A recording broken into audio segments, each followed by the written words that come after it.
ఇప్పుడు ఇది నడుము పార్ట్ అండి. నేను చూపించేది నడుము భాగాన్ని ఈ రకంగా మధ్యకి ఫోల్డ్ చేసుకున్నాను. ఆల్రెడీ ఈ కస్టమర్ అంటే ఈ ఫ్రాక్ పర్సన్ ఉంది కదా, తన నడుము ఎంత అని చెప్పి నేను ఆల్రెడీ కొలత పెట్టుకున్నాను. దాన్ని మిడిల్కి ఫోల్డ్ చేసా కదా, ఆ మిడిల్కి ఫోల్డ్ చేసిన భాగాన్ని ఒక న్యూస్ పేపర్ కూడా మిడిల్కి ఫోల్డ్ చేసి ఉంది. మార్కింగ్ పెట్టుకున్నాను. ఖర్చుకే పెట్టుకున్నాను. ఎక్స్ట్రాకి మార్క్ పెట్టేసుకుని చూస్తున్నారు కదా. ఎక్స్ట్రా అనేది నేను కట్ చేసేసాను. ఖర్చు దగ్గర వచ్చేసి నేను మామూలుగా సిజర్తో మార్క్ ఇట్లా చిన్నగా కట్ చేసుకున్నాను. ఇప్పుడు ఓపెన్ చేద్దాం. ఇది వచ్చేసి ఫ్రంట్ కానీ ఆర్ బ్యాక్ అనుకోవచ్చు, ఏదైనా ఒకటి. ఒక భాగానికి వచ్చేసి కంప్లీట్ నడుము పార్ట్ అనమాట. ఈ రకంగా ఇప్పుడు మనం అక్కడ బ్లూ మార్క్ కనిపిస్తుంది కదా, అది ఖర్చు పార్ట్ ఎప్పుడైనా కానీ కూర్చోబెట్టుకునేంత అవసరం అయితే లేదు. ఇంకా దానికి ఇంకా ½ ఇంచ్ కూడా ఎక్స్ట్రా కూడా వదలవచ్చు. కాకపోతే నేను ఖర్చు వరకు వదిలేసాను. అక్కడ నుంచి ఈ ఫ్రాక్ సంబంధించి సన్న కుచ్చు అయితేనే ఈ ఫ్రాక్ లుక్ అనేది బాగుంటుంది. పెద్ద కుచ్చు అస్సలు బాగోదు అనమాట. అందులో ఇది వచ్చేసి ఆర్గంజా బిట్టు. ఆర్గంజా మీద థ్రెడ్ వర్క్ ఉందన్నమాట కంప్లీట్గా. నేను స్క్రూ డ్రైవర్ ఉపయోగించి చాలా సన్నగా కూర్చోబెట్టుకుంటున్నాను. ఇప్పుడు పేపర్ వచ్చేసి ఫ్రంట్ హిప్ కంప్లీట్గా హిప్ సైజు కదా, ఖర్చు కరెక్ట్గా కుట్టేసుకున్నాను. ఖర్చు తర్వాత నుంచి అనేది నేను కూర్చోబెట్టుకుంటూ వస్తున్నాను అనమాట. ఈ రకంగా చూస్తున్నారు కదా.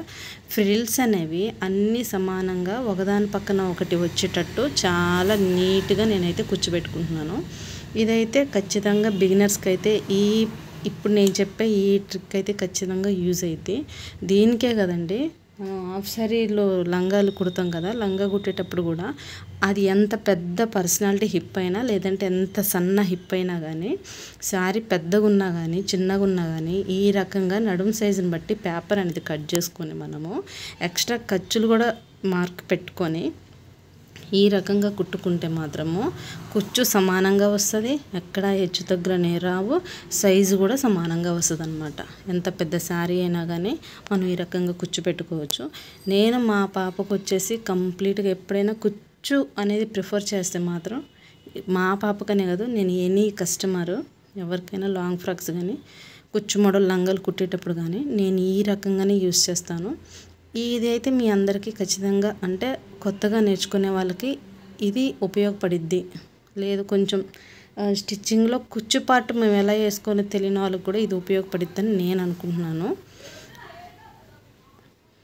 ఫైనల్గా అయితే దీని లుక్ అయితే ఈ రకంగా వచ్చింది. ఇప్పటి వరకు మనం అక్కడ డీస్తో మార్క్ పెట్టే కదా, అది అక్కడ నుంచి ఇది కుచ్చు, ఇక్కడికి ఈ కుచ్చు అవసరం లేదు. ఎందుకంటే ఇది ఎక్స్ట్రా అనమాట. ఖర్చులోకి పోయేది, లోపలికి వెళ్ళిపోయేది. ఎక్కువ ఖర్చు పెట్టుకున్నాం కాబట్టి. ఫైనల్ లుక్ అయితే ఈ రకంగా వచ్చింది. ఇప్పుడు నడుము పార్ట్ని అటాచ్ చేసుకోవాలి. పేపర్ అనేది మనం తీసేసుకోవాలి.